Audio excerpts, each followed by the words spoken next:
Welcome, everyone. Thank you for joining us for today's webinar.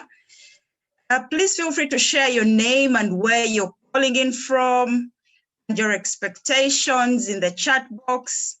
We're all excited to have you on this call. Michael, thank you for coming. Yes, Michael is from Johannesburg. We're grateful to have you on this call. Thank you.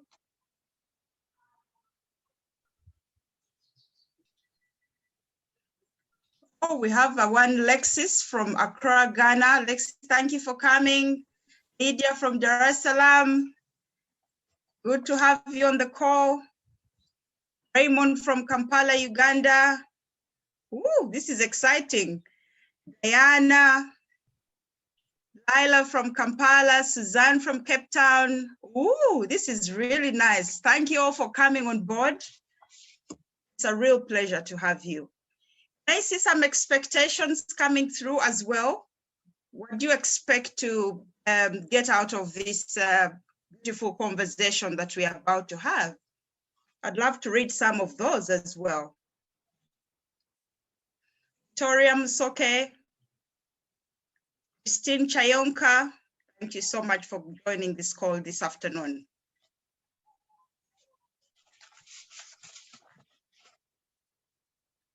Okay, let's wait to hit 50 and then we start the webinar.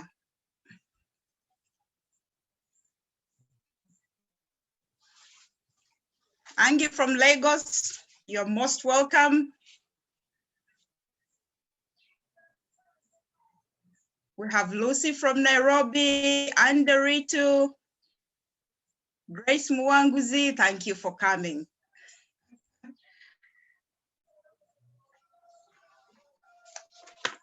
Thank you all for joining. Albert Zake, the Pearl of Africa. I like that. Did you know the Pearl of Africa? Vicky from Barbados, thank you for joining us.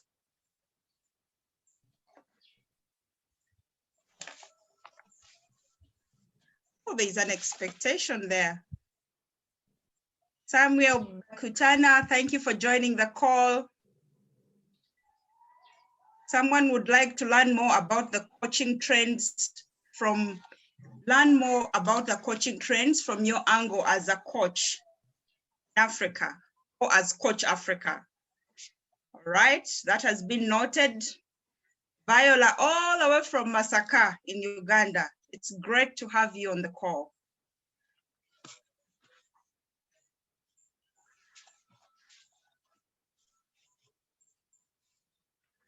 All right, I have a question for all of us. And just listening, do you know that according to the 2020 International Coaching Federation research or study, people or organizations that receive coaching, use coaching, expect that their coaches are skilled, they are credentialed. Do you know that? So if you are a coach and you're on this call, or if you are a potential coach, think about that. Yeah? Organizations and people that consume coaching need us to be skilled, they need us to be credentialed. Yes, and for this afternoon, my name is Aileen Walusimbi Oloya. I'm the director at the Coach Africa Academy here in Uganda. And I'm proud to say that the Coach Africa Academy is the leading provider of coach skill training opportunities and credentialing services for coaches in Africa. And today we are presenting a wonderful topic, a topic that is very timely, emerging opportunities within the coaching industry here in Africa. Our guest speakers are Dr. Dumisani Magdalela, Dr. Nora Njuba Bwaya, and Mr. Danny Attenhog, all the way from Netherlands. So our meeting today is very timely, like I said. And as you will later on learn, coaching industry is growing. There's no question about that. I know that the presenters will, feed us into that information. It is growing. When you look back to our African coaching culture, you notice that coaching is still unknown on our terrain. And that makes the call very clear for all of us. We need to tap into this profession. We need to tap into the wisdom that Africans bring on board in regards to coaching, and hence the need for you and I to attain the skills and the knowledge, what we call the capabilities, to help us stand as professionals within the industry so that we can meaningfully serve and contribute to coaching. So I'd like to invite you to listen in as I present as share.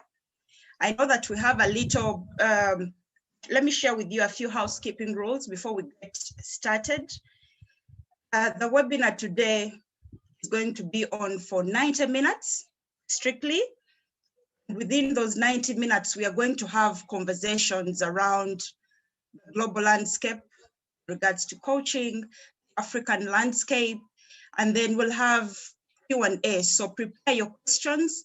In fact, I'd like to invite you to start pushing your questions in the chat box. We'll keep picking them as the discussion goes on, so that by the time we get to the Q&A, the questions are answered by our presenters. Feel free to use the chat box, like I said, and also at the end of the webinar, which I'll have an invitation from Coach Africa, you as a new coach or as an already existing coach that feels that you want to grow your capabilities or get credentialed by the International Coaching Federation. So that is how we are going to flow today. And so without further ado, I'd like to present our guest speakers for today. And I'll happily start off with Dr. Nora. Nora, are you there?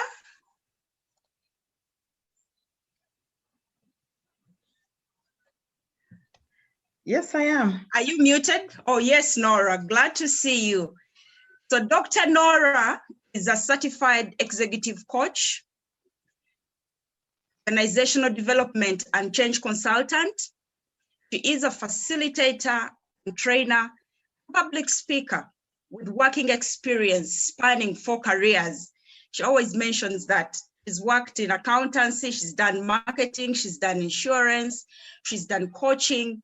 So her experience is very, very, very widespread. Dr. Boyer holds a doctorate in executive performance from Middlesex University in the UK. She is a credentialed professional certified coach, ECC, with the International Coaching Federation, and also holds a bachelor's degree in commerce and accounting. Nora has a track record of performance in various industries and sectors, including petroleum, health, education, beverages, insurance. She has served in different capacities within the continent.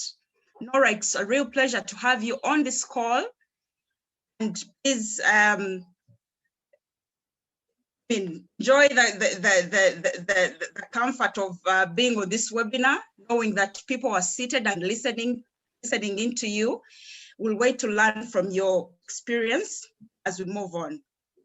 Next speaker, Dr. Dumisani, are you there? Thank you, Aileen. I'm right here. Thank you. Great. Dr. Dumisani Magdalela is an executive coach. He is also a team coach. He is a coach trainer, trustee, board member at the International Coaching Federation Foundation. Dr. Magdalela is an accredited senior practitioner for team coaching by the European Coaching and Mentoring Council. He is also an accredited master coach by the Africa Board for Coaching, Consulting, and Coaching Psychology, ABCCP. He's also a thought leader around the concept of model called Ubuntu Coaching. And Dr. Magdalena, we're excited to have you on this call. I know that we are going to learn a lot from you. And yes, we are looking forward to hear from your experience as a coach. Our last speaker will be Danny Den Hartog. Danny, are you there? Oh yeah, Danny's right there. I'm here, sorry. He's a social entrepreneur and an international business or scaling coach with a love for Africa and an obsession for personal development. He's a knowledgepreneur and an online marketing enthusiast. He's the founder of the virtual and international arm of Coach Africa, where we all are at right now. He holds a master's degree from the Rotterdam Management School, the bachelor's degree in Asian Studies. Thank you, Danny, for joining us. And we are all waiting to hear and learn from you around the topic of emerging opportunities within the coaching industry. So I'd like to right now call on our first presenter, Dr. Domi, to share with us on the topic of global perspectives about coaching. Domi? Yes, welcome. Please, thank you. Thank you very much, Ellen. Can you allow me to share, please? I don't have rights to that just now. Not yet. Okay, just allow me to share, give me access to share my slides. Okay, just a minute. Yeah. Thanks again for a beautiful introduction there, Ellen, of our session today. A real pleasure. Thank you, Domi. Should be working, Domi, right now? Yes, it is. Thank you. Oh. Thanks, Danny. Right.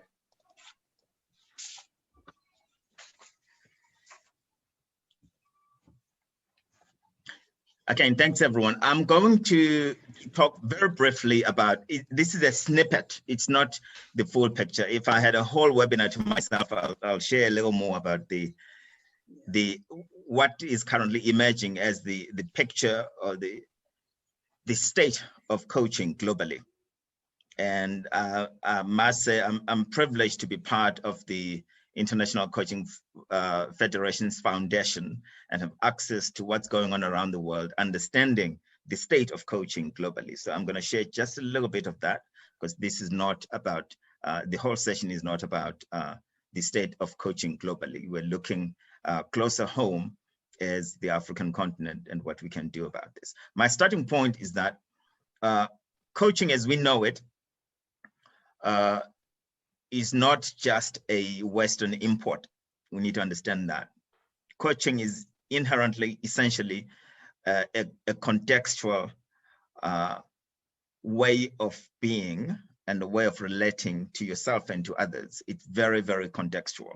So what we take or what we import and get from other parts of the world where we are on the African continent, that is learned, and what I'd like to use is distill. You distill what you get from anywhere and everywhere into your local context, all the way to the local, the specific coaching session, individual coaching or team coaching, or or so-called two-person system, what is called dyadic coaching. So very important to understand that there has always been coaching anywhere and everywhere in the world. How coaching is organized now, it's very important for us to understand that along the lines towards professionalizing this amazing, amazing practice and way of being called coaching. So what I'm going to share are just snippets of what's going on, and I won't go into details on that, but through you, Ellen, and my fellow panelists, Nora and Danny, we're going to just engage and talk about that as we go. So thank you again for the opportunity to share. And one thing I like to start with as I go into this is that we need to understand that, and we need to respect the fact that as Africans, with the wisdom and knowledge that sits on the continent, and as in my view as the original home for all humanity, we need to respect the wisdom that's there. That's been if I may mention the word controversially, that's been whitewashed to believe that there's no knowledge and wisdom from Africa. And we should never believe that, because there is. And a lot of what we call coaching has its roots in that. Because my grandfather taught me coaching, running traditional meetings without me knowing that it was coaching. I only learned later on in books that it was called coaching. But I think he was a better coach than most coaches we see today that are pretending coaches. So yes, I tend to do that, shoot off the hip like that, but there's a reason for it. It's a learning platform we're sharing. So let's talk about this study, and Ellen rightfully referred to it. I was very excited when you mentioned that, Ellen, understanding that research gives us data and information to work with and to give us a picture, to paint a picture of where we are at. But we need to understand that this is just a snippet. So there are other global bodies or so-called professional bodies of coaching. But the premium one is the ICF. It used to be called the International Coach Federation until about 2 years ago. It's now called the International Coaching Federation, as you see on the bottom left there of the screen, the new logo. So it's been carrying out a few studies every few years. And the last two, one was in 2015 and then the other one in 2019. It's called the 2020 ICF Global Coaching Study.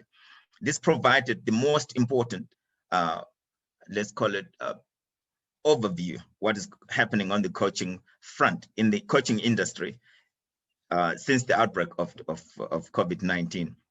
So this was done in collaboration with Price Waterhouse, PwC, I'm not sure what it's called now. So this is regarded as the largest coaching industry research study ever to date because of the responses. There were a record-breaking over 20,000 valid survey responses from coaches, managers, and leaders, or from coaches and users of coaching across over 161 countries. Now, what this study showed for us to see is that this is just the talk from our good friend Magdalena Mook, who said, the 2020 ICF Global Coaching Study provides important insight into the size and scope of the global coaching industry. And this is what I'm sharing now, the size and scope of it.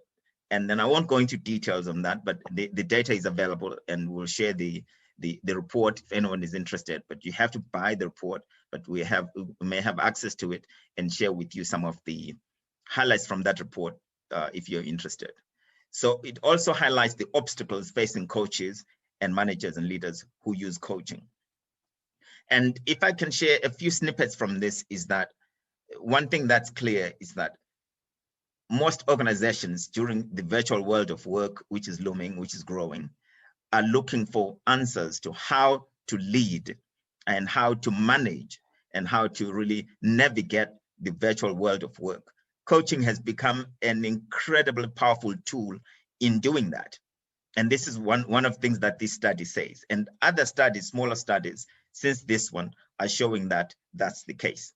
There's one thing that I'm going to share at the end of this talk that tells you where you need to be looking towards if you want to remain relevant and be ahead of the curve in the coaching industry.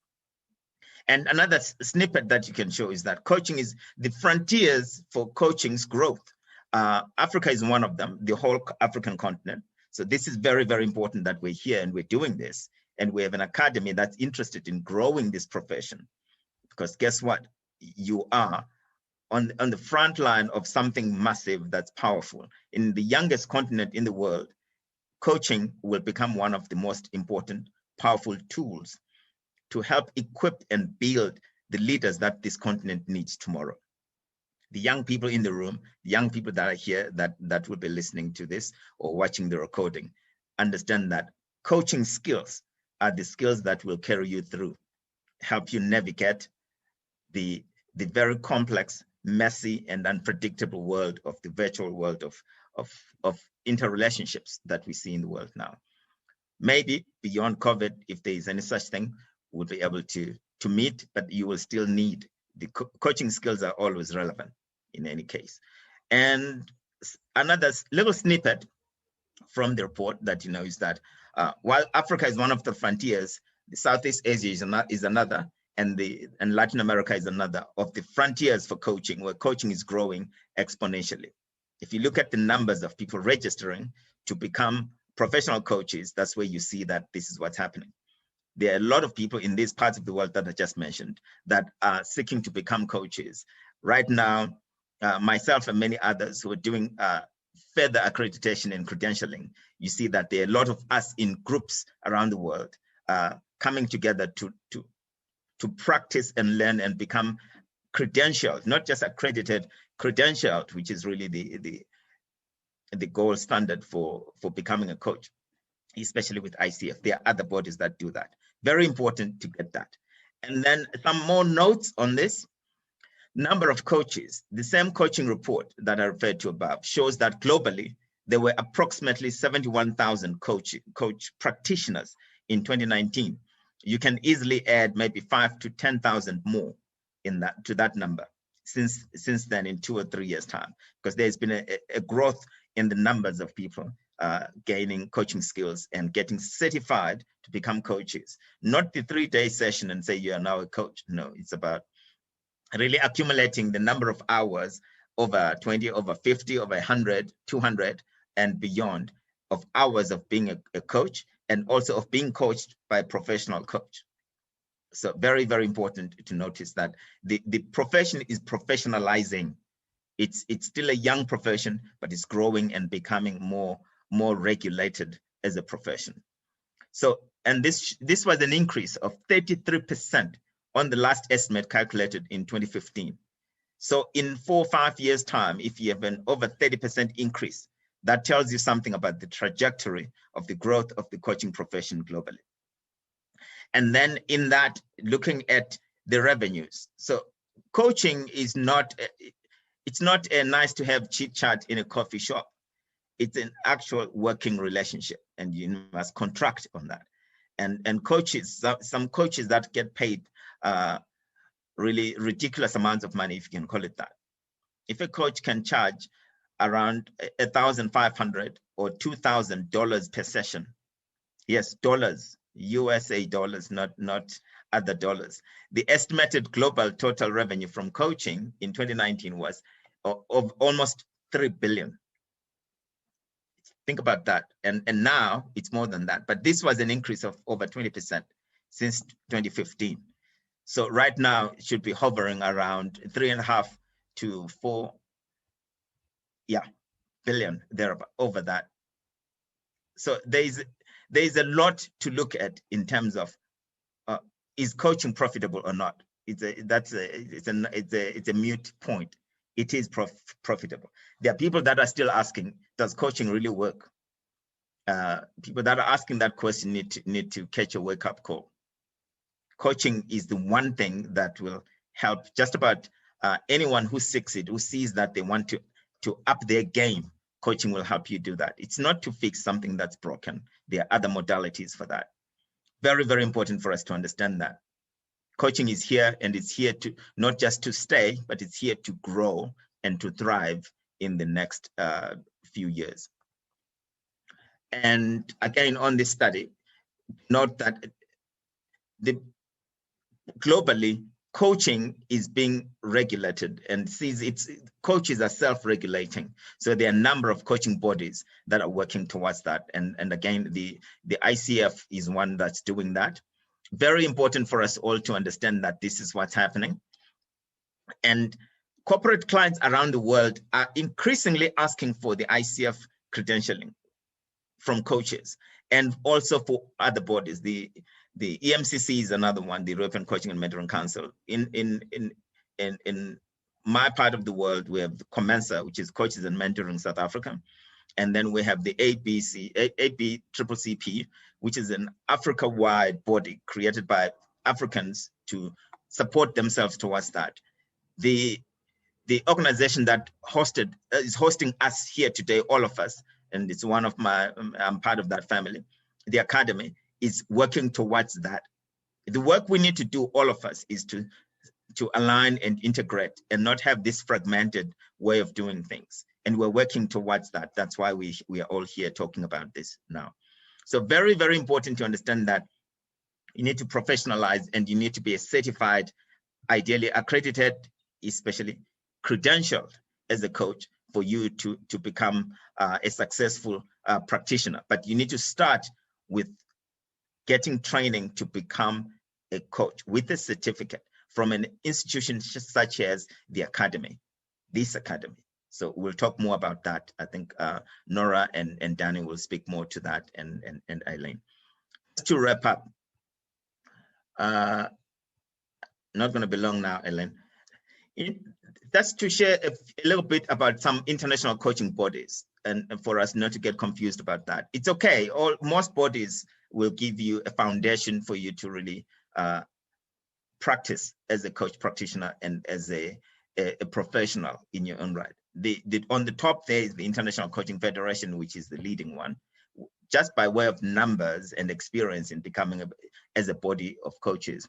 And then there's the International Association of Coaching, there's European Mentoring and Coaching Council, the Center for Credentialing and Education. There are many others, but these are among the top ones. And then on that circle on the left, it's our own African body for regulating or supporting the professionalization of coaching around the continent. The Africa Board for Coaching Consulting and Coaching Psychology, established with one of the leading coaches on the continent, Dr. Mongezi Makalima, a good friend who has been part of this body in the summit, in the conference that we had a few months back. He was one of the speakers. Is the chairperson and founding board chair of that. I'm on the board for that. It's really to promote the growth of coaching and professionalizing coaching on the continent.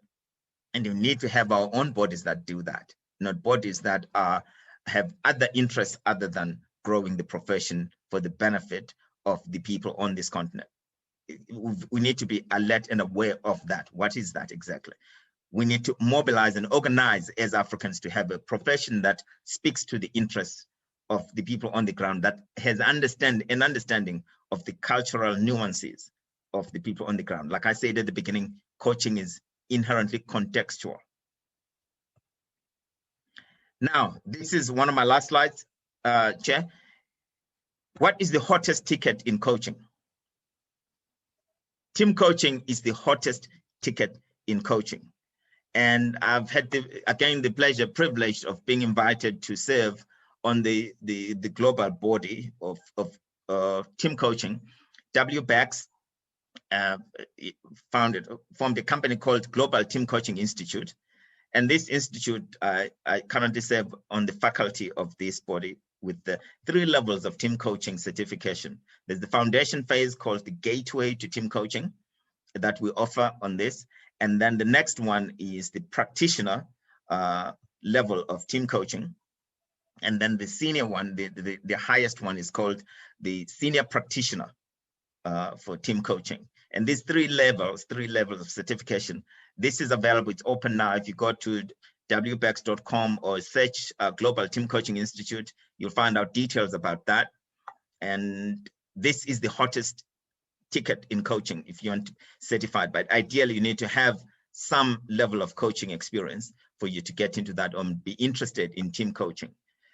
Group facilitation, team building, group work of any kind is different. Team coaching is specific, it's coaching.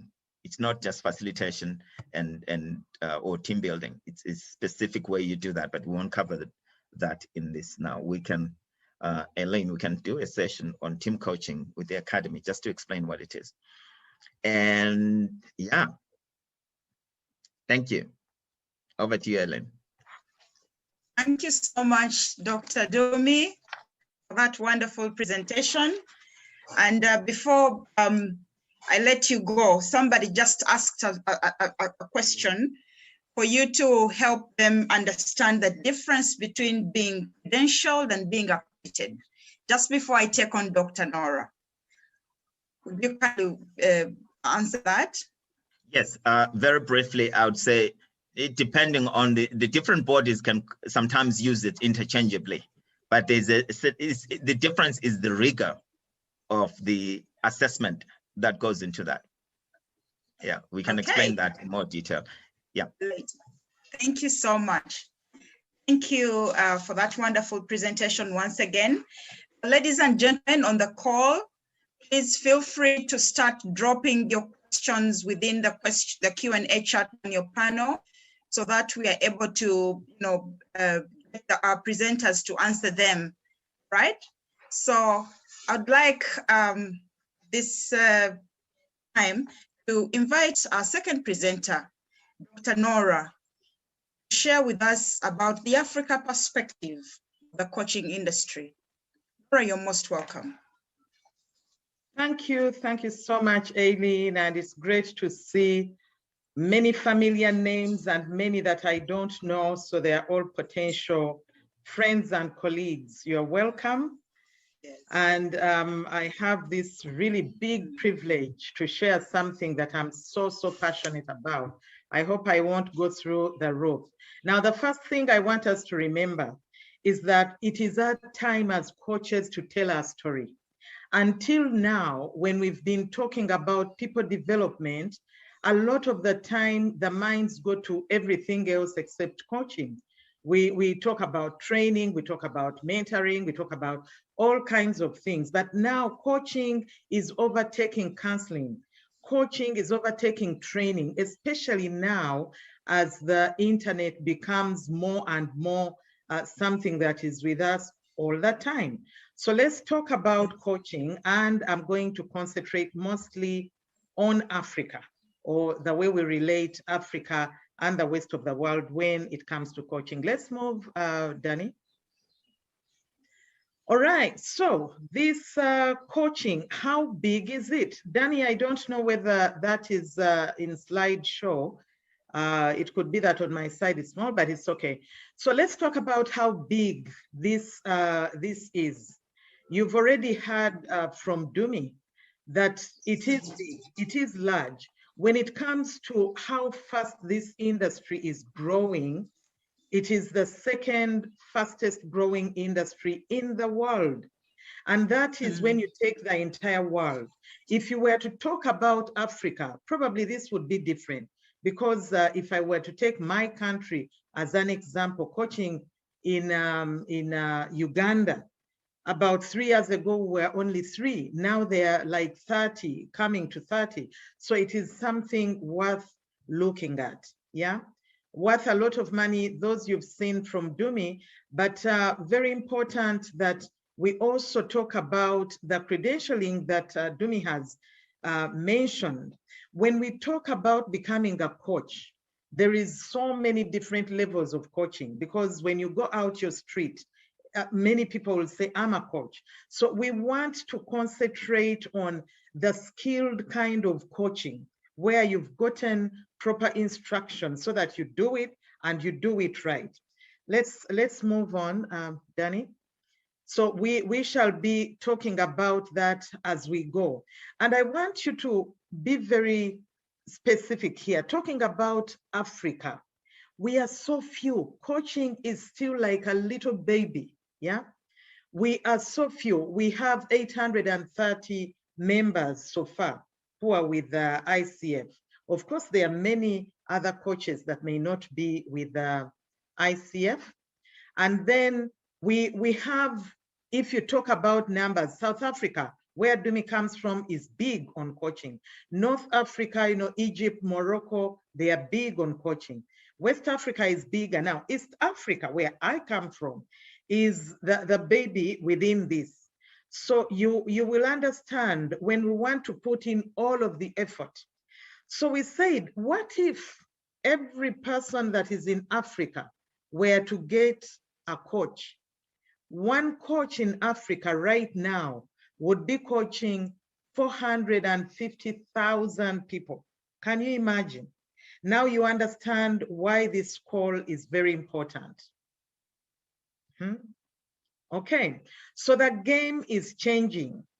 And as the game changes, like Africans, we love dance, of course. When the beat changes, you need to move. You don't remain behind. So let's see what exactly is changing and why is coaching very important, especially now. in Africa. Most of you, I want to believe that everybody on the call, or at least most, have heard about the VUCA. Yeah, we are in a VUCA situation: volatile, uncertain, complex, ambiguous, very, very difficult situation in which to live, where everything, it's like you are spinning and at the same time you are juggling like 5 balls all at the same time. Very complex. And recently being 2017, this gentleman called Bill George came up with another VUCA 2.0, saying right now, the way to handle these kinds of situations would be for you now to apply the other VUCA. Having a vision, yeah, being very clear and articulate, where am I going, especially for leaders. Being in a position to understand you, understand people, understand the market, understand what is around you, and having the courage to go and handle these complex situations. It's okay, you fail, and yeah, it's okay, then you get up and work with it. And being adaptable, because where you don't have all the dots covered, you are going to have to make decisions without all the information. And so if this is the situation, we need coaching. You cannot move to handle that situation without a coach. Yeah, because it is a VUCA world, you can't apply training. You know, training assumes that the trainer has the information and the knowledge. In the situation in which we are, we all do not know. Now, in coaching, we support the person we are working with to co-create the solution as we go. So you find that consulting is not working anymore because the consultant is supposed to be an expert. Now, in this situation where we are, no one is expert because we are all learning. So coaching becomes critical.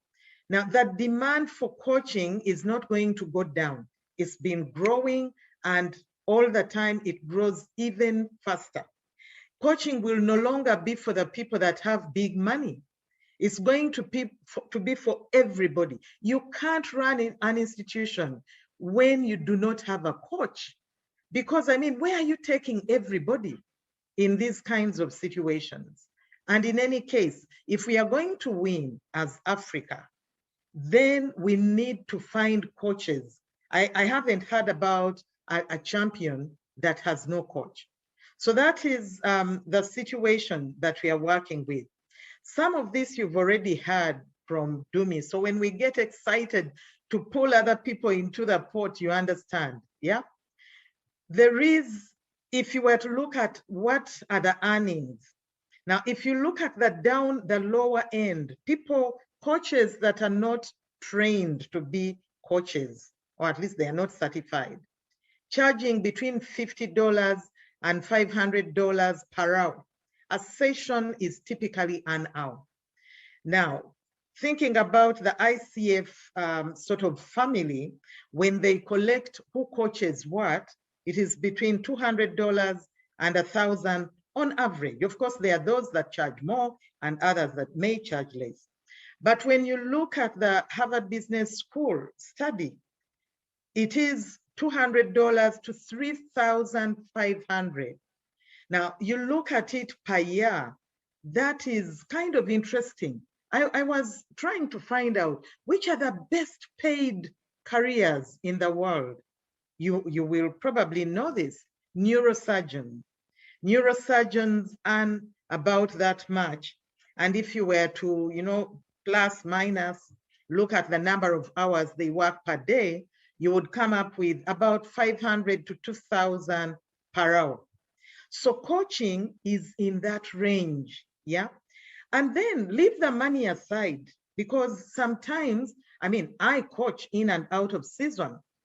There are many times I will coach, I will coach a dog if I must coach something and they are not people, because it works, it's interesting, it is fun, yeah? But another reason why we need to talk about this, the demand is so huge.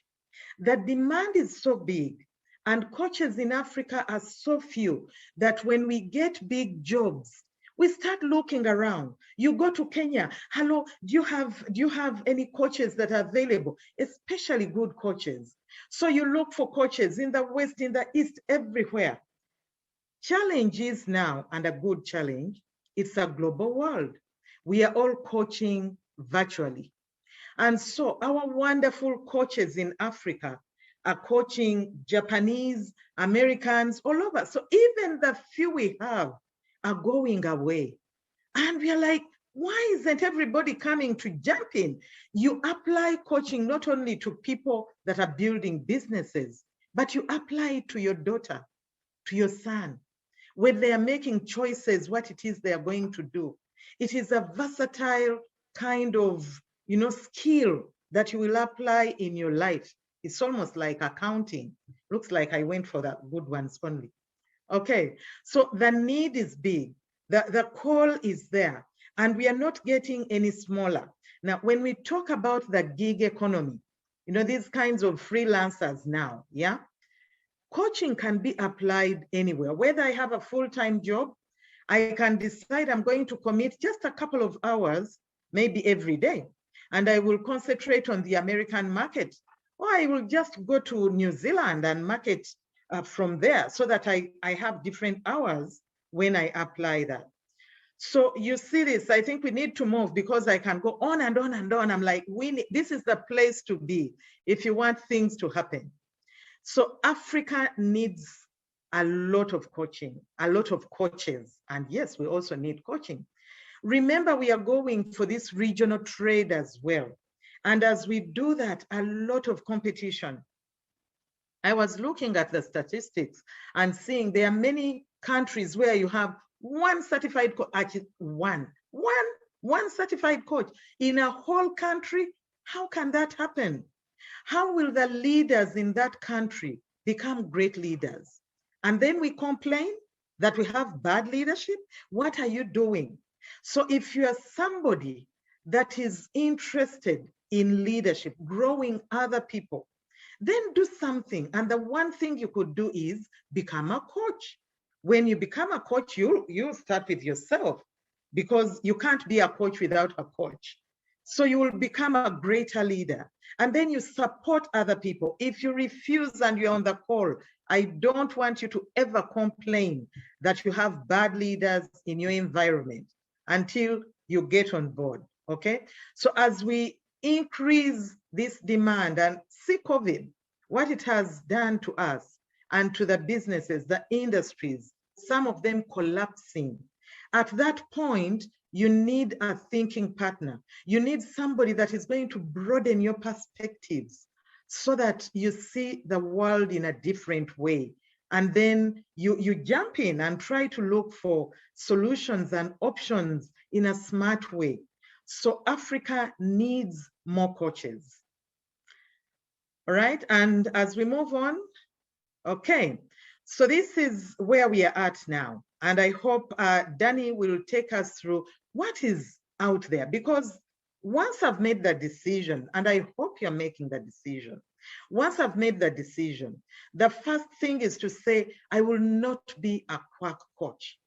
I'm going to buy my entry ticket, and that is going to learn, the ABCs of coaching. Go someplace, pick the skill. When you've picked the skill, then you go to the next level. You need to get certification, because not every program will be good enough. And then after that, you go for the international accreditation.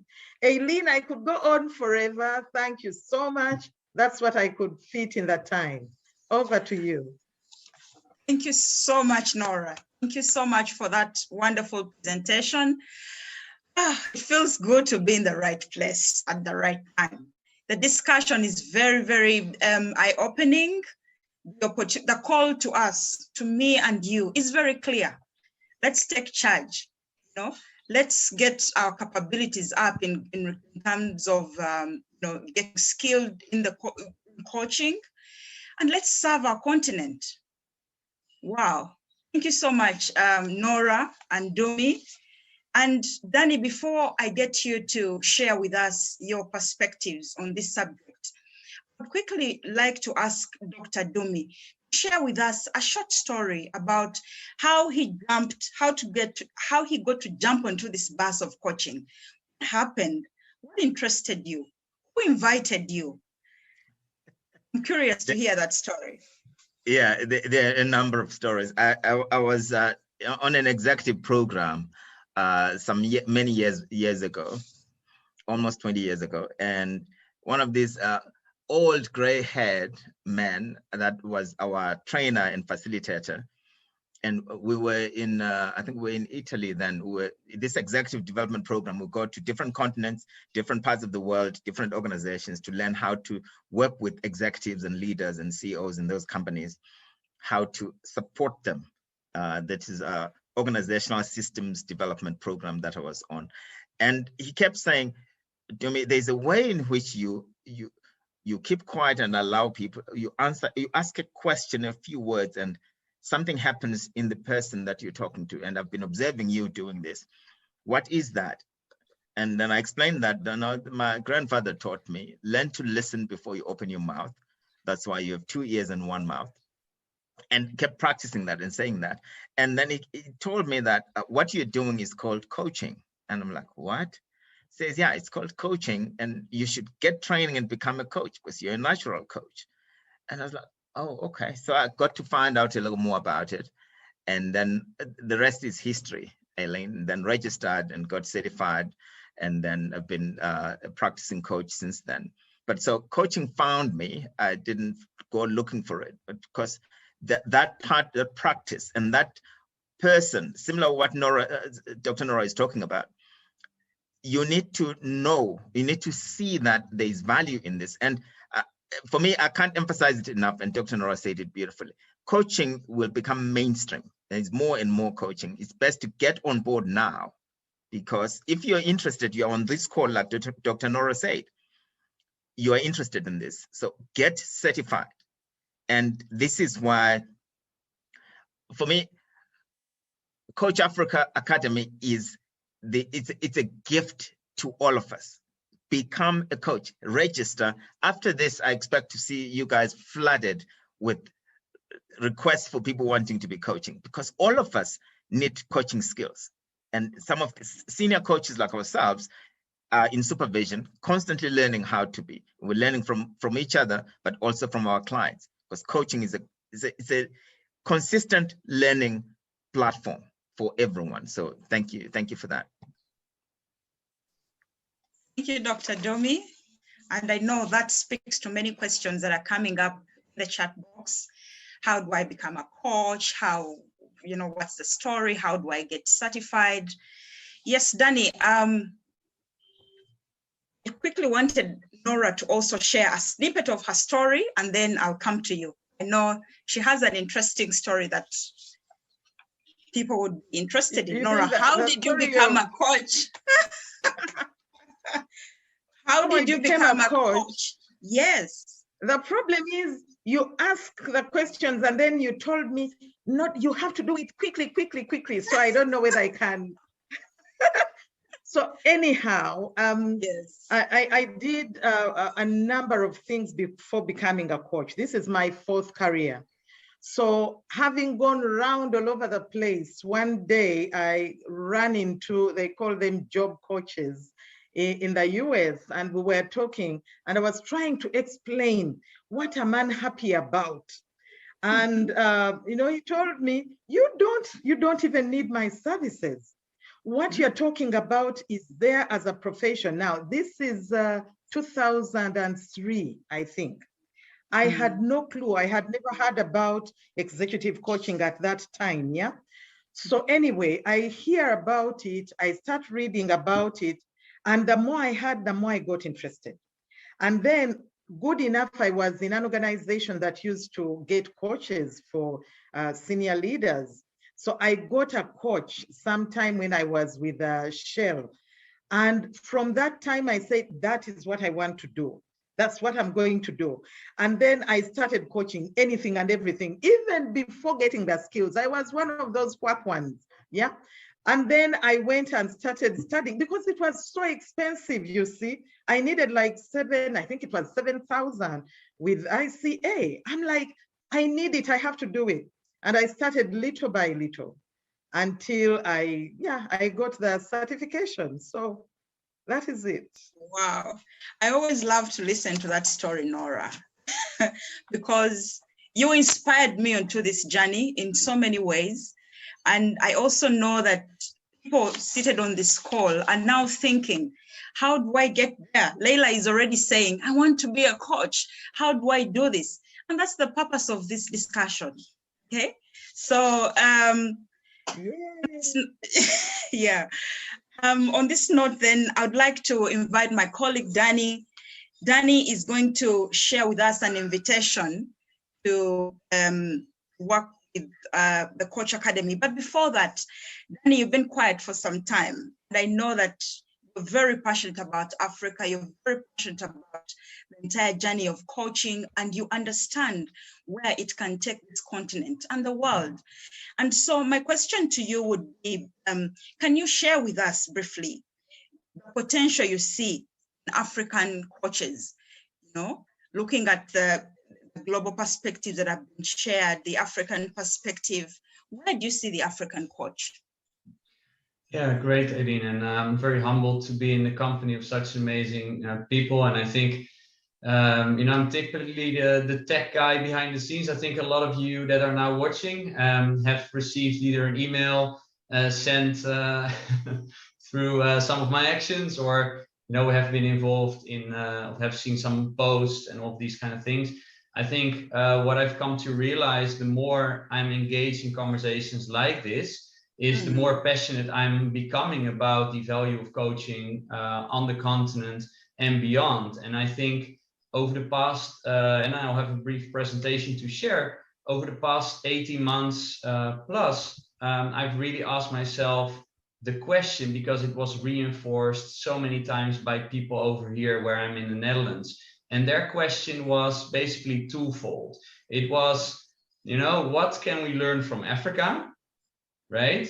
And how is African coaching from African coaches unique from peers on other continents or other countries, right? So these two questions, in all honesty, when I embarked on my side of the international arm of Coach Africa about 18 months ago, that wasn't actually completely transparent to me as well, right? So I just have a brief presentation that I want to share with you prior to extending an invitation to you to join the Coach Africa Academy, as Aileen said. And I'm also grateful for all of you that have filled out some of the survey results. So I'm just looking on my phone as well on what you have answered, and it seems that most of you are really 56% of you are interested in becoming a coach. But don't maybe necessarily have coaching experience yourself already. And the second group that we have here is 44%. It's managers, leaders in organizations. So I think it's interesting, when I saw these polls, I just realized again the value of coaching actually for organizations in order to improve staff morale, to just be more productive as companies. And I think to those of you that are listening and are coming from organizations, I think there's a lot of benefits if you turn yourself into a more effective leader and really add some great coaching competencies to what you already do as a leader. So I think that was an interesting result. And then a lot of you obviously are also working as independent coaches. So that's great, just to see, and thanks for participating in that. So I'll just switch gears to just show a bit of the presentation that I've prepared for you. Let's see. I hope you see. Just give me 1 second. Okay.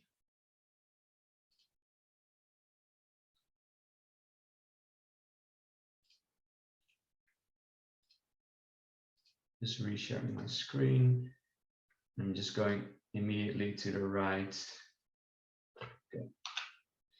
So basically for me, just to kind of reintroduce myself very briefly, a visit to Kampala in 2015 really changed my life. because before that I had actually no clue what the continent actually looked like. I mean, I had very limited exposure to the continent, and I spent 6 years of my life in Hong Kong, traveling, overseeing the Asia Pacific region, but I wasn't exposed to Africa at all. And to be honest, I had pretty firm stereotypes around what I thought was going on the continent myself. And actually that visit to Kampala changed my life in the sense that I really realized that the reality on the ground is very different from what we are being told here through media and NGOs in the West. And I've seen some of you that have also dialed in from outside of the continent, and I hope you can echo that the image of the whole continent of brand Africa, I would say, is actually pretty poor and imbalanced. And I think that's something that we as a business want to set out to change. So my personal passion for personal development really led me to coaching, and having experienced the power of coaching myself, I now come to believe that coaching is a fundamental basic need, I would say. Like, I really believe that self-actualization is a universal human right. And unfortunately, so many on the continent and including worldwide do not have access to this basic right. And I've just mentioned, right, it's a personal frustration after coming back from that first trip to the continent in 2015 that I saw actually, and I experienced so much ignorance around what was really going on. And I've just really felt that that's basically an artificial boundary, or kind of, the West kind of locks the whole continent in by just simple stereotypes. And I used to do, my graduation thesis actually was around the importance of country branding and the what influence actually country branding. So I know very in depth how it can be harmful if the country brand, or in this case the brand of a whole continent, is not up to what it should be. So I've also found that coaching obviously does not have borders, and that to you that offers a lot of opportunities. And Dumi just talked about the global opportunities. I'll go a little bit more into that as well. But there's definitely not only opportunities on the continent, but also outside for you with this virtual world that we're living in, right? And I have had the privilege of organizing 2 major virtual events, the Women Impact Summit and the African Excellence Summit that so many of you have attended. If not, there's an opportunity to watch a replay if you're interested, so I can definitely send that to you. But these powerful events proved to me that, and that is obviously to you all very well known, but in the West not really, but it proved that there's so many inspiring voices that need to be heard on the global stage. And it was a really refreshing and incredible summit to be doing. And daily interactions and meetings such as this keeps me really going. So what are the global opportunities, I think, and what are the things that are going on? So I've talked about the stereotypes a lot and already, and these are still heavily influenced by NGOs and by the West. So I really believe that it's time to challenge these stereotypes. And the most powerful way, and that came back from the study that I've done, right? It came back to personal interactions. They make the biggest difference in the change of a perception or stereotype of a country. Because if you as a coach would interact with a coachee, let's say in the Netherlands, and even this coachee knows nothing about the country that you live in, let's say Uganda, through that personal interaction, that coachee will actually get a better image of the whole country, Uganda. So it is proven that personal interactions actually are the most meaningful way, and that was actually one of the main reasons why I embarked on this in this journey to bring, as it's my personal vision, to really bring African coaching and to facilitate you as a coach in getting access to Western markets. That's my dream, that I can contribute to that. So as a coach, I think you really have so much to offer the world, right? And If you look at direct opportunities, there's obviously the community of global Africans wanting to reconnect with the homeland. But if you look at people that look like me, then there's a lot of individuals out there that are really driven to get a different perspective on life, and that are very interested in different cultures, and they're very socially engaged. So these people are typically also, buying organic food or all these sorts of things, but there's a tremendous opportunity in that. And I think if you look at some of the topics that are meaningful, if you look outside the continent, I do think here there's a lot of us, they are very empty inside. And what we may have a lot of stuff, right? Material, wealth, all these sorts of things. But there's a lot of us that still feel empty inside. And I think you have the opportunity to really help a lot of people to just reconnect with themselves and to just find more purpose in life. So on the mindset stuff. And on business coaching, I do also think that there's a lot of entrepreneurs looking for business opportunities on the continent. And that's there's obviously a line between mentoring there as well. But definitely, if you have some knowledge around how to establish a business on your home turf, there's also a business opportunity for you to kind of be that bridge, should you want to. And speaking to what Dumi also said is, and what he's a specialist in as well, and Dr. Nora as well, coming with bespoke African brewed coaching methods or Ubuntu coaching models that actually are unique to the continent. And I really think that that's the way to go if you talk about really leveraging on what you can offer the world as an African coach. Well, I've also thought about what can hold this back, right? So first of all, unfortunately, we're all experiencing a lot of connectivity issues, and one of the basic things that you really need to get addressed if you are serious about joining this business, you need to be, it sounds like an open door, but you need to have a great width of your internet connection, right? So your broadband should be great.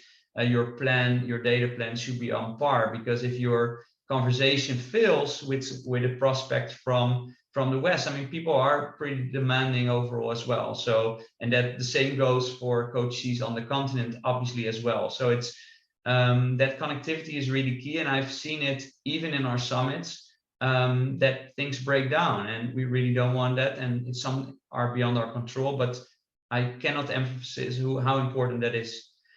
Second one is, and that's also that's a global problem. I would say that there's a lot of people that think, one day they wake up and they think they are a coach, right? And this, I think, frustrates people that are serious about the profession, and actually hampers the overall image that is related to coaching. So because of that, I think rates are also under pressure, and credentialing is really important, and really upscaling yourself, so you can actually say, hey, I have a professional, I've really invested in my own professional development, and here's, for example, here's you can see my profile at the International Coaching Federation website, Coach Finder. Here, this is me, right? So I'm credible, right?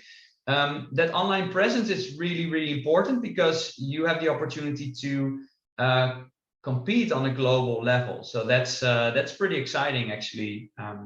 So yeah, I'm just going to switch gear a little bit, and Aileen has already introduced the Coach Africa Academy, and I'm just going to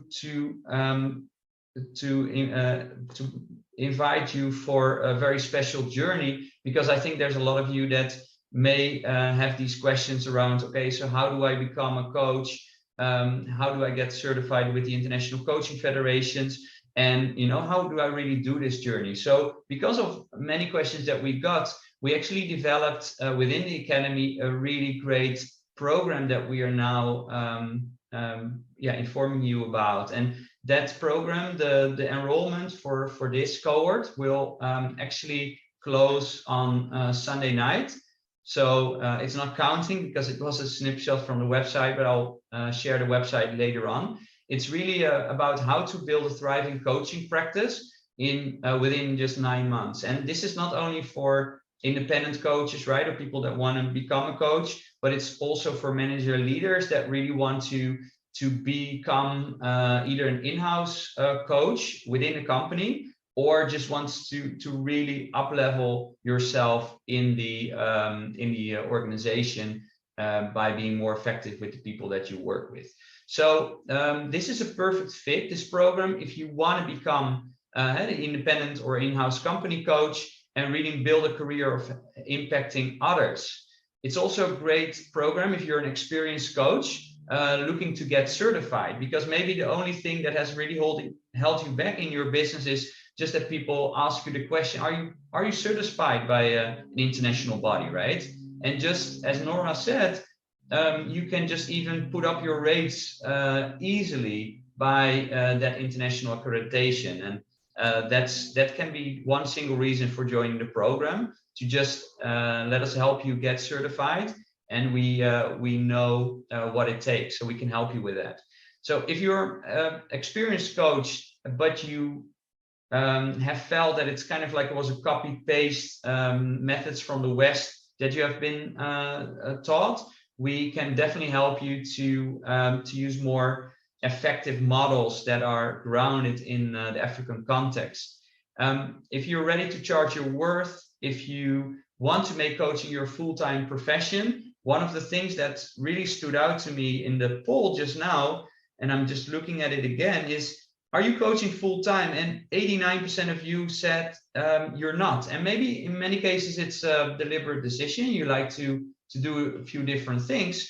But I think a lot of you may, and I'm guessing a little bit, but may be kind of forced to do other things as well in order to pay the bill simply, right? So how great would it be if you can make your coaching really your full-time profession and just focus fully on building your business around impacting clients? How great would that feel? You can also go deeper with clients, and you can build a coaching culture.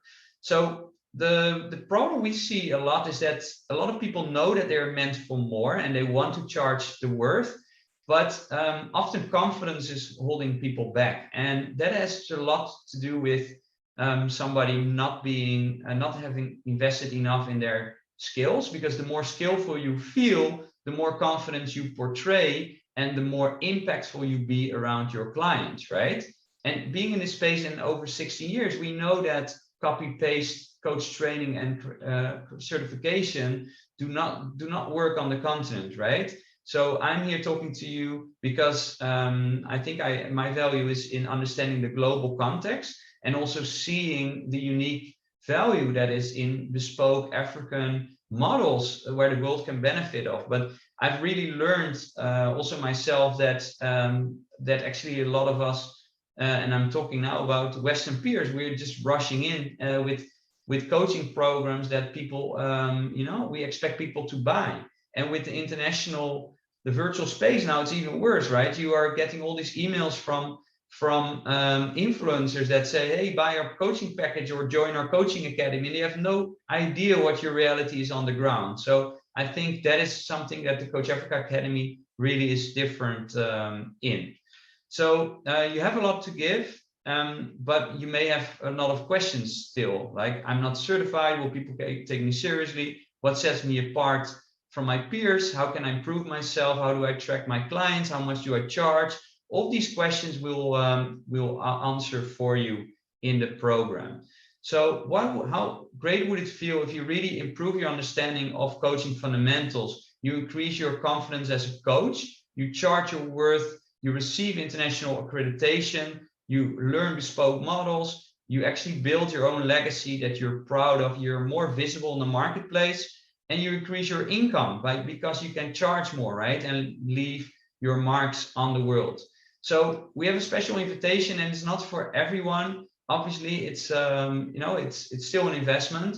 But if you would look around for coach training and coach credentialing programs, and this is a 9-month program, you will not find this pricing, especially not with the support and the local groundedness on the continent. So We have a website that I will share with you in the chat after this presentation and during the Q&A, where you can really look a bit what it is. It expires. This offer is a special offer. It expires Sunday night, and you can take advantage on it. And we even, because we got a lot of questions, we even created the payment plan out of this to make it more affordable as well, because really we don't want the financial element to be the thing that holds you back. And again, we appreciate and understand it's maybe not for everybody, and we have other resources within Coach Africa as well. We have summits, we have webinars like these, where we can continue to serve you with. But this is an opportunity for those of you that want to take your coaching practice to the next level,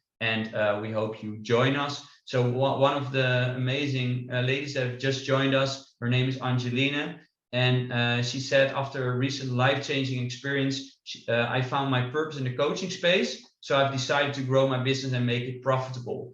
To the world, I'm a new coach, but I've been coaching a while without payment. And that may be the case for a lot of you. Maybe you have not charged your worth, right? Or you have not asked for any payment.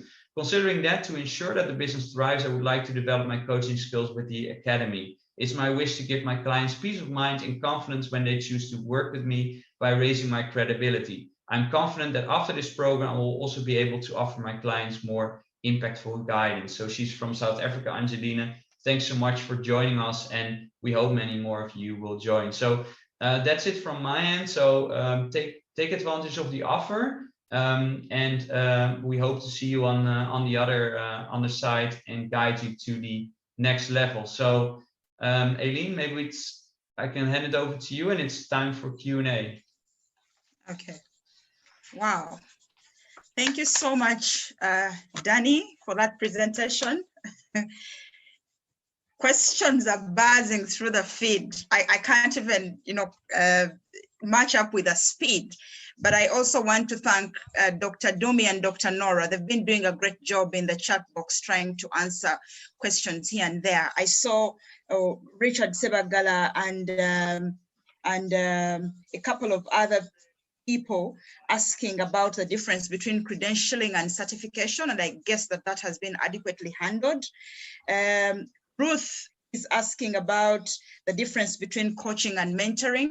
Nora, I know you have a tight schedule after this call, and before you jump off, I'd like you to address that, and then I'll officially open the Q&A. What's the difference between mentoring and coaching? All right. I think, let me explain it in a simple way. I will go find a coach if I know I have the knowledge and skill to handle something, and I have a goal, a stretch goal, something that goes beyond my current best effort, and I must achieve it. So the coach will focus more on my achieving the goal. Mentoring is a whole person development. I'll go to a mentor if I need to improve at something. For example, I'm new in this work environment. I don't know how exactly to excel. I'm a new mother of triplets. I've never done it before. I'm like, oh my God, how do you not die when you have triplets? Or, things have, I need somebody to hold my hand. So the mentor will hold your hand.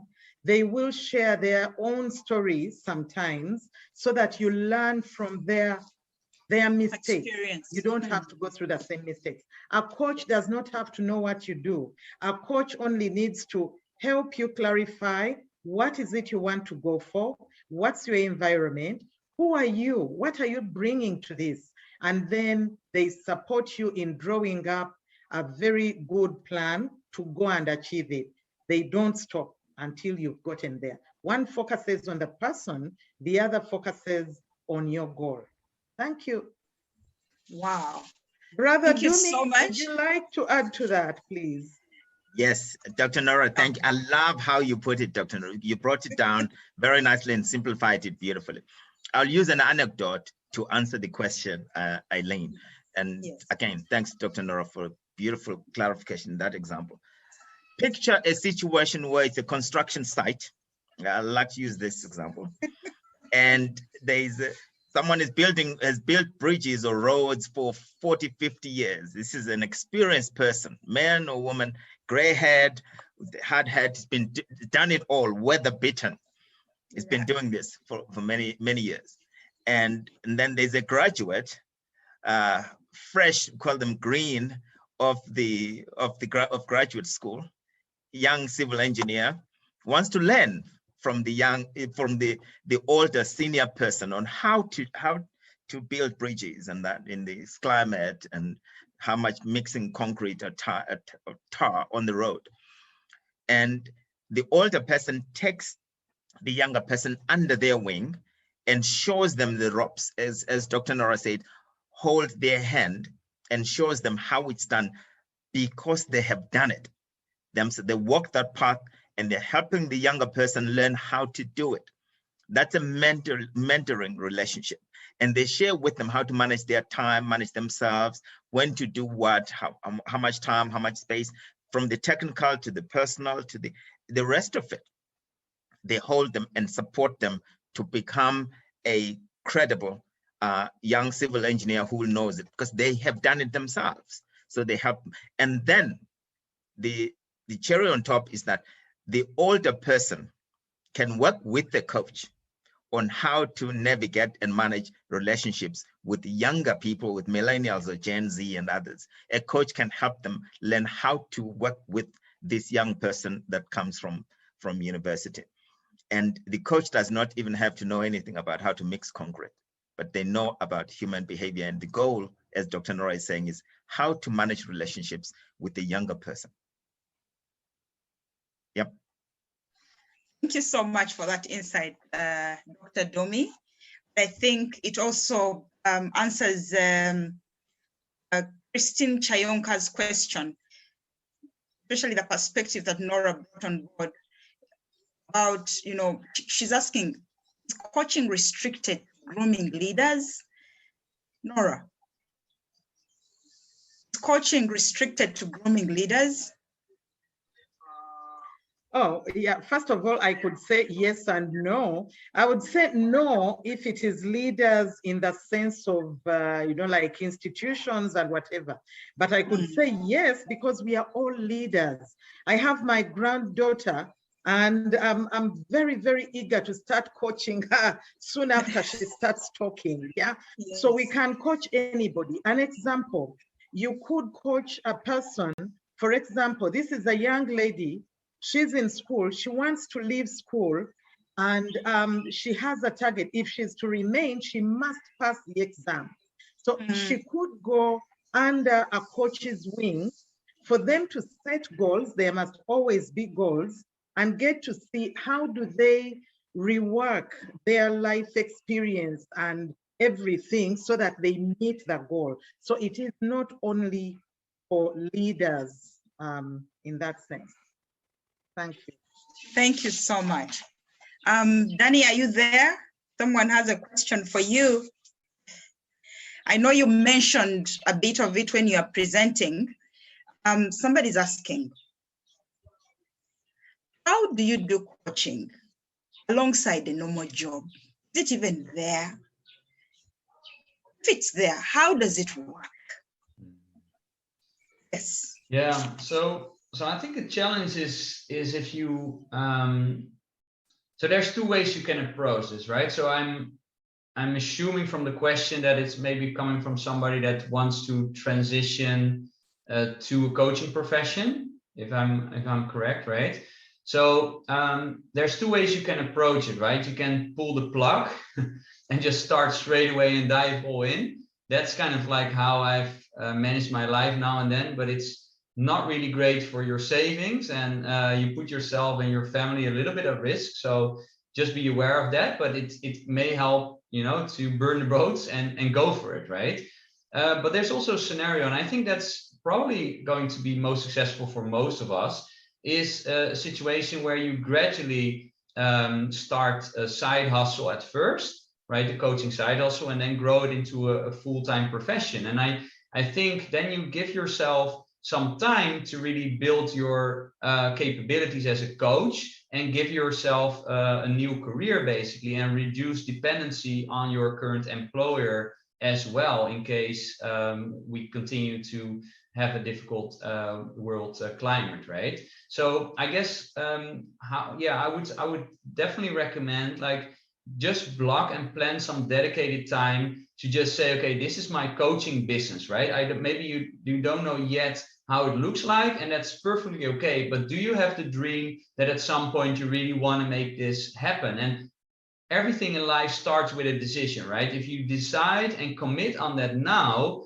then things will happen. Like, the universe will conspire to bring you things, and will you are here for a reason as well, right? You have seen that message or that email, or you are here now. So there's something inside of you that is calling, like, okay, yeah, maybe I give this a shot. But plan dedicated time, and plan small actions to start. That would be my advice. Thank you so much for that. May I add something, Aileen, on that?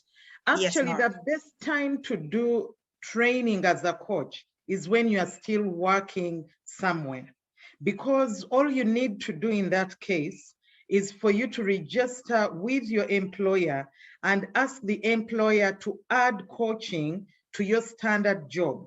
Because when they do that, you now can start coaching all the time. It becomes very easy for you to collect the hours that you are supposed to get in order to get that accreditation. There is no better time to start than when you are still employed. It becomes much, much easier. Thank you, Nora. Thank you, Sam. Mr. Bakutana, thank you so much for engaging with us. I've been reading your comments, and I'm really, really keen on reading this particular one. He just made a comment and said that coaching should not only be the only thing that someone does. Why not even incorporate coaching as part of your effective work? Becoming a coaching leader, becoming a coaching manager at work, yeah? Becoming a CEO in that organization. Why wouldn't you utilize coaching? Becoming a coaching head of a department. Coaching should not be seen even just as besides others like engineering or medicine, etc. Instead, you can see it as a great people development lifestyle, goal achievement strategy, and a future molding transformational tool. Thank you so much, Samuel. We really, really appreciate that input. Now over to you, Dr. Dumi. Yes. Yeah, I know you'll give that comment. Let me first pose this question to you before it runs off my cards. Okay. Sure. Carol has asked a very, very fundamental question. She would like to know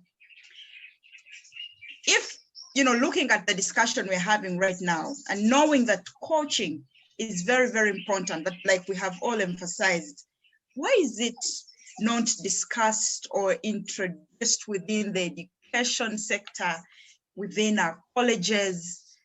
Why? Would you like to go for that one?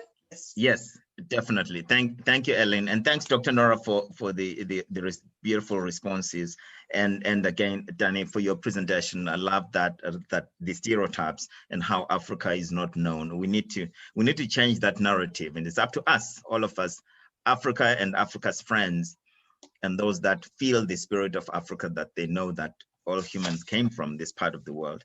We need to change these lies and undo them together.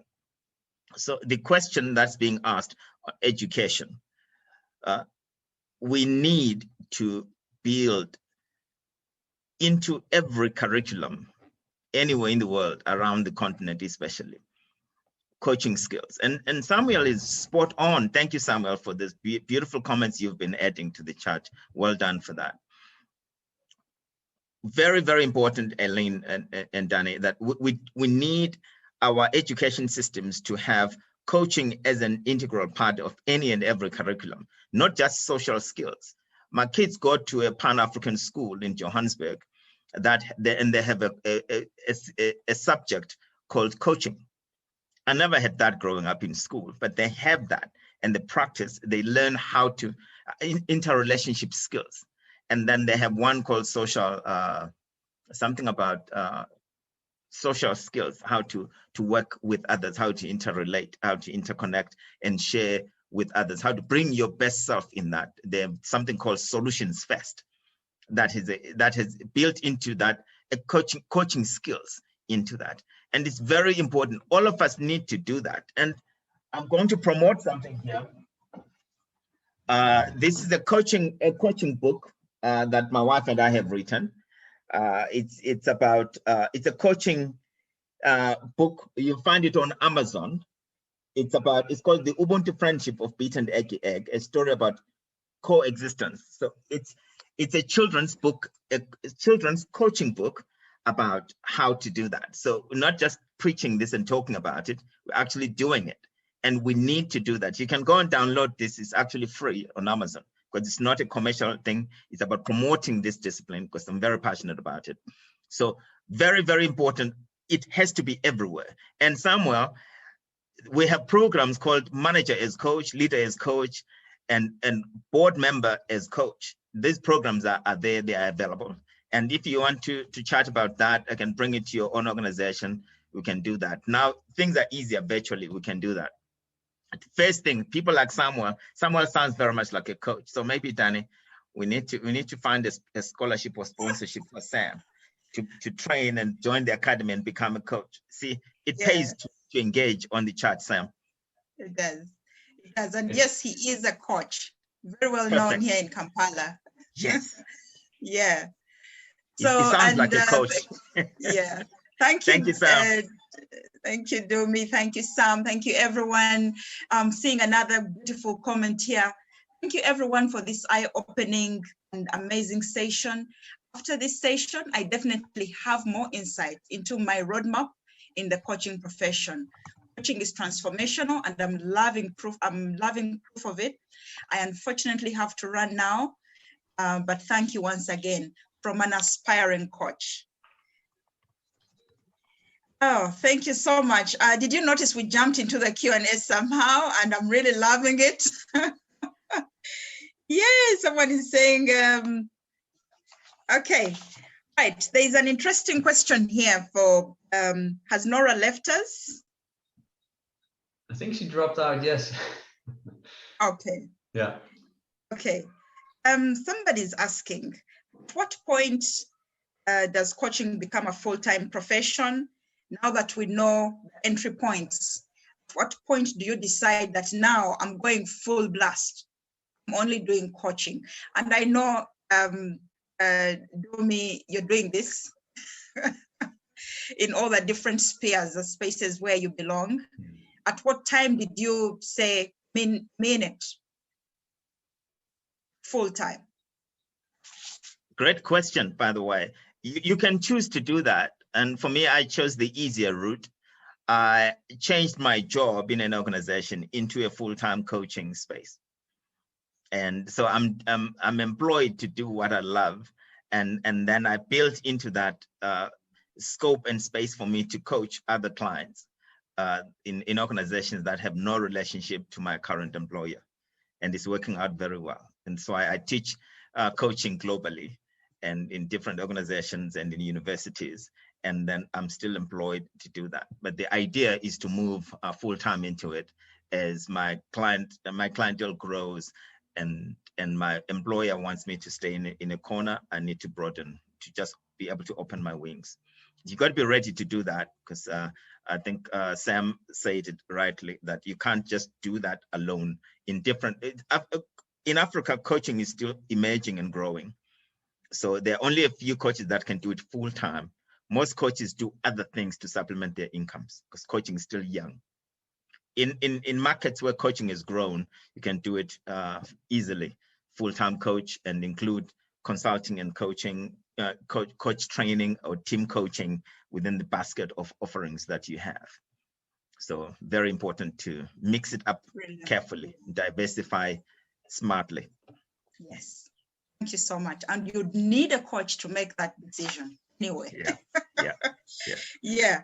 So got a message from one Michael. Michael has communicated to me and Nora, I think, on LinkedIn. I can't get there right now, but we'll respond to that question. And somebody called Cube on Cube, saying Siyabonga Gadalali. What does that mean? Is it South African? Is it Ubuntu language? Dumi, why are you laughing? What is Cuba saying? Yeah. And then we have, my God, the messages are rolling in. Have another call, I'm leaving, okay? Yeah, Someone quick one, is saying- Elaine. Yes, Siyabonga, please. yeah, what Ngube, Nube. Okay. yeah, what Ngube is saying there, he's or he or she is saying Siyabonga Gadlelite, that's my totem, it's he's in a way thanking me and using my what do you call it, my totems, my surnames in a very endearing way. So thank you. I received that and appreciate it. You're welcome. Thank you so much, Nkube. Right. Another comment here. Thank you all for the great insights and clarification of issues. Now in this market, and I am sure as well as other African markets, have people who have goals that need sorting, but there's also a great need for skill development. Can the two be integrated, especially at management level? And what's your take on that? Yeah, no, I think it's a great question. I definitely think that, and that seems to be universal as well. That, you know, if you look at the new leadership, right? We have developed as humans so much over the past decades, right? That we now are in a situation that we can decide and take charge of our destinies, right? That's what we as coaches are actually proclaiming. So you also have to understand that if you work in an organization as a leader, right, that these are independent people these days, and they are in charge of their own destiny. So I think the more you can actually, the better a coach you can be in an organization, the more you can actually help people to self-actualize, and the more likely people will be in your company in the next couple of years, right? So I would definitely say that's imperative. It's imperative. Thank you so much, Danny, for that. And Musika Vian is saying, this is to you, Domi, can someone specialize in a particular thematic area in regards to coaching in relation to their skills, knowledge, expertise? Yes, and this is why coaching is so, it's a broad field. You have coaches that they're health coaches, and they work with executives on wellness, on how to live a wholesome, healthy life. So you find a niche in that. That's why we have business coaching, you have life coaching, you have career coaching, and all that. So you can find your niche area, and ideally first have a broader view of that, and choose carefully what resonates with you and what's within your passion. So very important to be aware of that. Right. Good question. Thank you so much. What's within your passion, what resonates with your values, with your beliefs as a person, all of that adds a huge spice to the choices you make, the niches you eventually narrow down to as a coach. Okay, Ante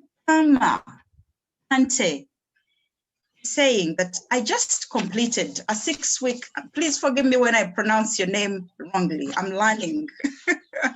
I just completed a 6-week coaching program on goal achievement for students at the private university in Togo.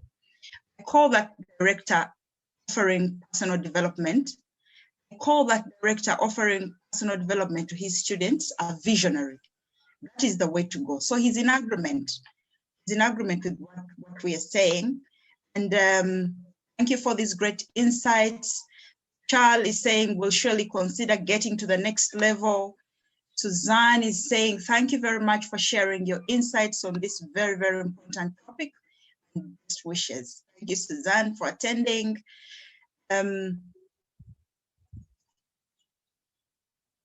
Samuel is saying that we have very many specialized coaches, executive coaches, business coaches, health and wellness coaches, life coaches. I am a mental fitness coach. just to add on the list, someone is saying he's adding a career coach, one handstand coach, someone who coaches people to stand on one hand with their legs in the air. One can be a coach in just any aspect of their interest. The most important issue is having the training and the coaching skills that you need to do that effectively. Ellen, there's a question from Hanatu, just above Samuel's last point, chat that you just read. It says, how do you know you have a skill for coaching, or anybody can just decide to be a coach? Yes. Yeah. I think just to address that, because that's very important, that you've got to have an interest in people development, in human let's call it human excellence, in supporting others to be the best versions of themselves. You got to have an interest in that and a passion for it. And coaching works in understanding that you need to be there for others. It's a service to humanity or to others for the greater good. I know that, and we teach this a lot in coaching programs, that if your interest is just, I'm looking for a second career or something that seems to be topical or interesting, they're going to go into it, and that you got to have a love for people and for this, and you can thrive and excel as a coach that way. If it's just a career option and you really don't like people, then I'd recommend that you look elsewhere. Lumi, can I add one thing to that before we conclude?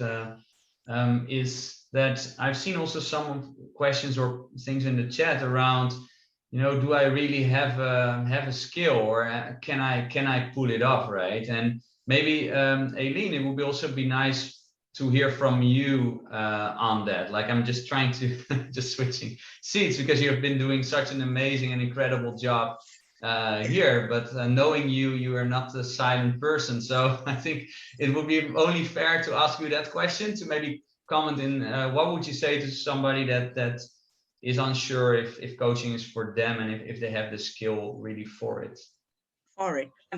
Thank you, Danny. That's a great question. And I'll just take it back to what Dumi just said. Coaching is a service to humanity. It's gotten to come from within you. Yeah, it has to come from within you. Don't, not just another qualification that you go to.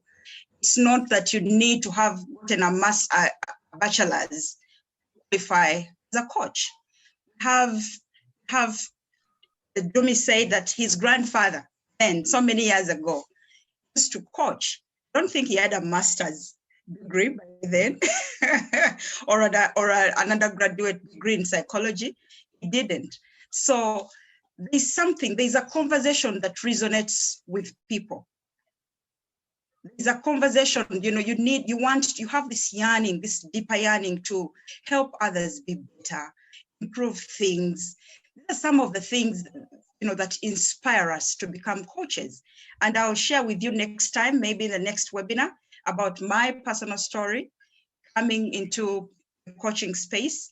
But yeah, I totally agree that it's a service to humanity. So look within you, and look up for those points that draw you to making others better, things that draw you to making situations better, making your environment better. That's where the questioning will start. And such questions always, create very, very powerful and life-changing conversations. So yeah, it is within you. And at the Academy, we can help you discover it even further. Thank you, Danny, for that wonderful question. Beautiful, beautifully said. Yeah. Tangma, I'm curious, how is coaching perceived by churches in Africa? Dumi, would you like to go for that? Yes, and Lucia just said, yeah, Lucia said, can one be a spiritual coach? Yes, there are many spiritual coaches, yes. But these are not some people that will read astrology and others. They call themselves spiritual coaches, or others that do other things and can tell you what is going to happen in your life tomorrow. And that's not what we're talking about. There's a way in connecting to that. And there are pastors that get trained in coaching skills and use that in their work, in their calling to become spiritual coaches. So yes, they are spiritual coaches. And then there are others that are, say, emotional well-being coaches. You find them saying that. So it gets broken down into a lot of other things. That's why we need standards to be able to tell that this is coaching, this is therapy. And those are called different modalities. Like coaching is different from mentoring, coaching is different from therapy, and coaching is different from, say, consulting or from training. And they are interrelated, but you've got to know each one has its own category and specific skills that you require and practices within that. And coaching bodies are working on streamlining that and just unpacking it so that we know the difference. And you know that now you're doing coaching, now you're doing mentoring, now you're doing therapy, now you're doing counseling, because they are different. Yeah. Right. Thank you so much. I know our time is up. It looks like we've covered the major questions, and if there's any that's been left out, the conversation is going to continue on our Facebook page, Coach Africa, even on LinkedIn. Let's take it on there so that we get to the depth of the conversation. So to our dear presenters, and Nora jumped off, and I'd like to hear whether you have any parting words, Danny and Dumi, before we our final close. Thank you so much. We'll take Danny first. Okay.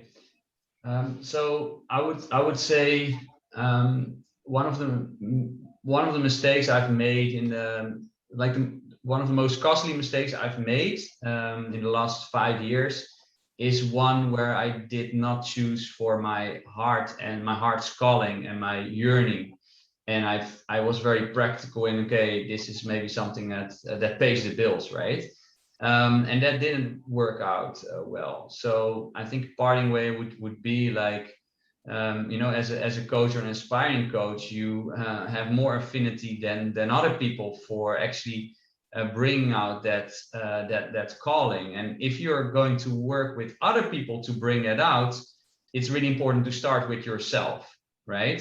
So are you playing it safe as a coach by just, not allowing too much time to really develop the profession, or not going for that new clients, or not investing in yourself, or are you making an investment in the next version of yourself, and through that investment you can actually impact more people? So I would say whatever the answer is, if you want to join us in this journey or not on the academy, just choose for yourself and be genuine, be you, and follow your heart. And be wise financially, but not always let a scarcity mindset control you. Thank you for that, Danny. And yes, Dr. Dumi. Thank you, Elaine, and thanks, Danny, and thanks, Dr. Nora in absentia for this space, and everyone that's here that took part in this call. Thank you very much for being here with us today. My message to you is there is a coach in everyone. If you're a parent, you're a sibling, you're a child of someone, a relative of somebody, you're a human being. There is incredible, there are incredible gifts and talents and blessings, or whatever you call them, in every human being. When you believe that we all have magical gifts and talents that we're created to bring to this world, when you believe that, you can work with that person to bring that out and express that. That's the magic of coaching. Understanding that every human being has that in them. And the work of a good coach is to create the space for others to unleash their gifts and natural talents to make this world a better place. Coaching can really help us interconnect as human beings better than we have been taught and programmed to do. Thank you. It's so true. It does resonate with me. When you say that truth, I get goosebumps. That is the role of a coach. Bring out the best in others, in situations. Let's do that. Value. your environment add value to self and others. And so that note, with Nora in absentia, it's been a wonderful webinar full of learnings. I love what has been shared in the chat box. And I also love the very insightful questions that have come up. Some I have thought about before, others I have never thought about.